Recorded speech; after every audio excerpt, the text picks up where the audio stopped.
लोग आते हैं, इंटेलेक्चुअल बातें करते हैं. Make some noise for Raj Shaman.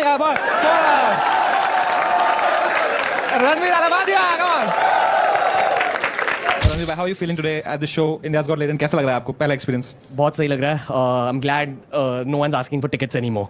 So happy for you guys that you're getting to attend, baby. It's going to be a great show. देखा रणवीर भाई, हमारे शो में हम गेस्ट को ही बोलने देते हैं.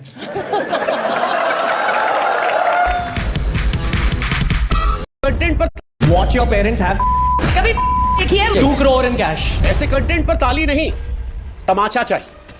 तमाचा सभ्यता का, समाज का, संस्कार का, संस्कृति का, सरोकार का, सुविचार का, बोलने के अधिकार का. अरे भाई साहब, बोलने का अधिकार मिला है बेशर्मी का नहीं, बदतमीजी का नहीं, अश्लीलता का नहीं, कुहड़ता का नहीं. मतलब काले कमरे में काला पर्दा लगाकर अगर आप गाली देते हैं तो वो डार्क कॉमेडी नहीं है. डार्क कॉमेडी के नाम पर माता पिता के बारे में छिछली गंदी बातें करना, उनके प्राइवेट पार्ट्स का जिक्र करना, पैसा कमा लिया तो किसी को पैसे का लालच देकर कहना कि 2 करोड़ दूंगा आके मेरा. बात की शुरुआत से लेकर बात के अंत तक अनगिनत बार मां बहन की गालियां देना, यह कॉमेडी नहीं हो सकती. स्पष्ट शब्दों में कहे तो यह नीचता की पराकाष्ठा है, या सीधे सीधे कहे तो खराब परवरिश का नतीजा. बुरा लग सकता है पर लगना चाहिए. अब जो किया है उसका कुछ तो आएगा. और सही कहते हैं, अति का अंत निश्चित होता है.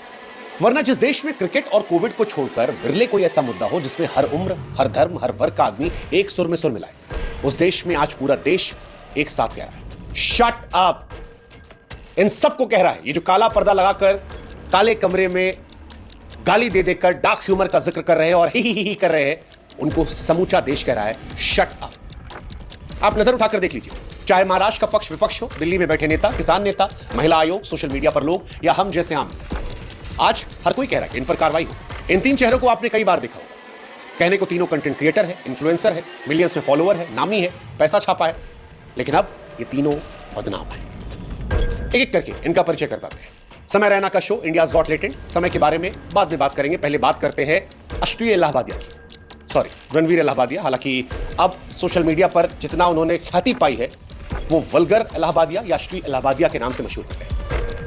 रणवीर वो व्यक्ति हैं जो अच्छे प्यार के दमखम पर अपनी इमेज एक शालीन व्यक्ति के तौर पर बनाकर रखते थे. एक ऐसा व्यक्ति जो सनातन में भरोसा रखता है, योगा करता है, देश की बड़ी बड़ी हस्तियां उसके साथ इंटरव्यूज करती हैं, बड़े बड़े एक्टर, हीरो, हीरोइन आते हैं. खुद प्रधानमंत्री नरेंद्र मोदी ने इनकी तारीफ की थी, प्रधानमंत्री ने इनको सम्मानित किया था, बड़े बड़े केंद्रीय मंत्री ने इनके साथ पॉडकास्ट किया था. लेकिन अच्छे प्यार के दमखम पर बनाई एक झूठी इमेज खत्म हो जाती है. समय रैना के शो में इनका सारा काला चिट्ठा दुनिया के सामने आ जाता है. खुलकर सामने आता है कि यह आदमी अंदर से कितनी घिनौनी सोच का है. Count as cheating. तोड़ दो चूड़ियां बहन चोद अपने. अगर VR पॉर्न हो, always better than actually physically cheating, I think. अच्छा भाई, VR पॉर्न देखा था मैंने, उसमें लगता है तुम ही हो बहन चोद. तो वो तो चीटिंग है भाई, माँ कसम.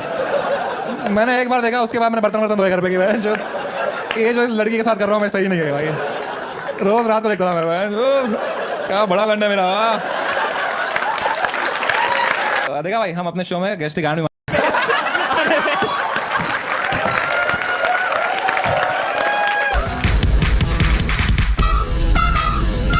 चीज लिखी है इन्होंने, रास्ते चलते इंसान की गांड में उंगली कर देता भाई. क्या ऑडियंस है भाई, वो कुछ पॉइंट मारे तो मैं पॉइंट मार रहा हूँ सबसे, कुछ बोल ही नहीं रहे. Nepotism bro, nepotism. क्या खुद के मार खुद के.